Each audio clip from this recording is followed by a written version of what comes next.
7 hewan yang boleh dibunuh di dalam Islam. Yang pertama, cicak.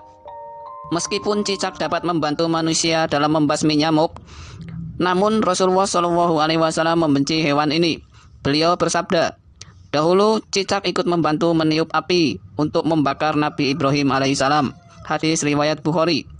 Selain itu, cicak besar atau yang juga disebut tokek juga pernah hampir mencelakakan Rasulullah SAW. Ketika beliau bersembunyi di Gua Sur dari sekawanan kaum Quraisy, seekor tokek berbunyi sehingga menarik perhatian para pengejar. Untungnya, jaring laba-laba yang tersusun rapi membuat kaum Quraisy membatalkan niatnya untuk memeriksa gua tersebut. Tidak sampai di situ, cicak juga sering dan suka mengganggu manusia dengan membuang kotorannya. Adapun cara yang benar dalam membunuh binatang tersebut adalah dengan cara membunuhnya dengan sekali pukulan, tanpa menyiksa, apalagi menganiaya. Dengan begitu, apa yang kita lakukan tidak semata-mata hanya untuk kepuasan, namun benar-benar demi menjunjung tinggi ajaran. Disebutkan dalam sebuah hadis, bahwasanya Rasulullah SAW bersabda, barang siapa yang membunuh cicak pada pukulan pertama, maka dituliskan untuknya 100 kebaikan.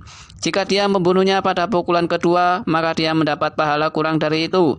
Dan pada pukulan ketiga, maka dia mendapatkan pahala kurang dari itu. Hadis riwayat Muslim.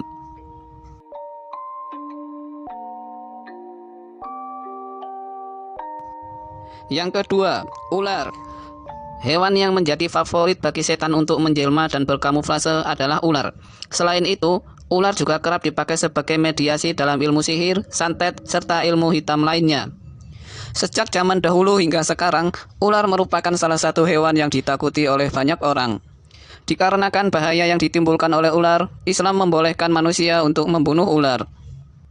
Sebagaimana disebutkan dalam sebuah hadis, bunuhlah ular-ular berbisa, ular-ular berbelang dua, dan ular yang ekornya terputus, karena keduanya dapat menggugurkan kandungan dan membutakan mata. Hadis riwayat Muslim.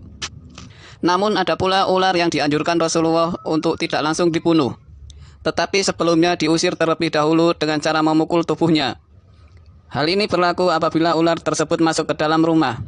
Sebagaimana yang disabdakan oleh Rasulullah SAW, sesungguhnya ada ular-ular yang berada di rumah-rumah. Apabila kalian melihat satu dari mereka, maka buatlah peringatan padanya 3 kali.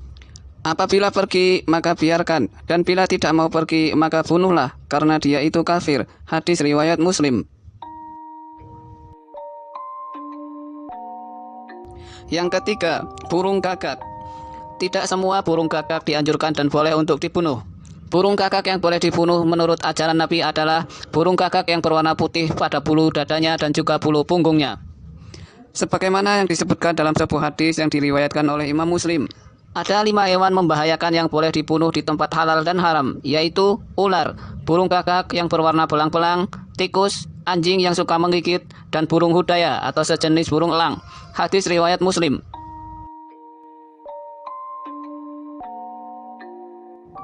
Yang keempat, anjing buas. Meskipun dipelihara, air liur atau ludah anjing tetaplah mengandung najis, apalagi jika anjing yang dimaksud adalah anjing liar, galak dan pemangsa. Tidak hanya najis, liur anjing juga membawa banyak kuman, bakteri, dan bahkan yang paling berbahaya adalah dapat menyebabkan penyakit rabies. Namun dari seluruh anjing najis yang ada di dunia, anjing liar dengan warna hitam polos adalah jenis anjing yang disunahkan untuk dibunuh, karena setan sangat suka menjelma menjadi anjing dengan warna hitam polos dan menebarkan fitnah, hasutan di mana-mana.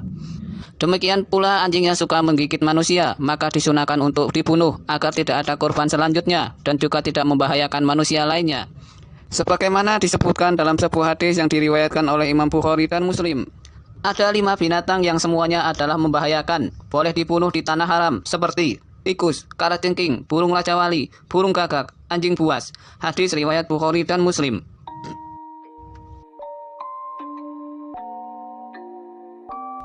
Yang kelima, burung elang atau raja wali. Burung elang atau burung raja wali adalah salah satu burung yang merugikan manusia, karena mereka sering memangsa anak ayam, padahal ayam merupakan hewan yang bermanfaat bagi manusia. Maka dari itu, burung elang atau burung raja wali adalah salah satu hewan yang boleh dibunuh di dalam Islam. Sebagaimana disebutkan dalam sebuah hadis, Ada 5 binatang yang semuanya adalah membahayakan, boleh dibunuh di tanah haram, seperti tikus, kalajengking, burung raja wali, burung gagak, anjing buas. Hadis riwayat Bukhari dan Muslim.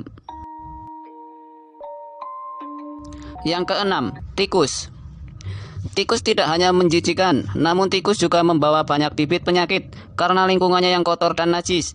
Tikus juga merupakan hama dan musuh para petani karena sering merusak tanaman para petani. Karena itu, tikus diperintahkan untuk dibunuh, sebagaimana disebutkan dalam sebuah hadis. 5 hewan jahat yang boleh dibunuh di tanah haram, yaitu gagak, raja wali atau elang, anjing galak, kalajengking, dan tikus. Hadis riwayat Bukhari dan Muslim. Yang ketujuh, kalajengking. Kalajengking merupakan salah satu binatang yang sangat suka bersembunyi di sela-sela kehangatan dan aktivitas manusia. Kalajengking merupakan binatang yang bersifat jahat atau memiliki kecenderungan untuk mengganggu manusia.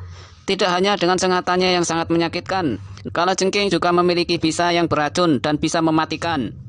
Oleh sebab itu, dimanapun kamu menemui hewan ini, pastikan untuk segera membunuhnya sebelum ia sempat menyuntikkan bisa yang akan sangat menyakitkan sekaligus mematikan.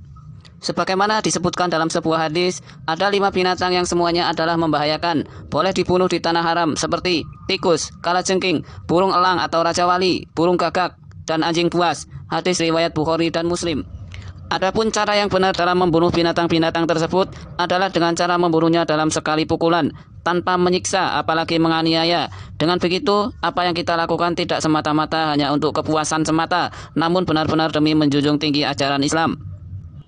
Selain daripada 7 hewan yang telah disebutkan tadi, kamu juga diperbolehkan untuk membunuh hewan pengganggu lainnya, seperti kecoa, nyamuk, kutu, dan hewan lainnya yang mengganggu, karena mereka membawa bibit penyakit dan merugikan manusia.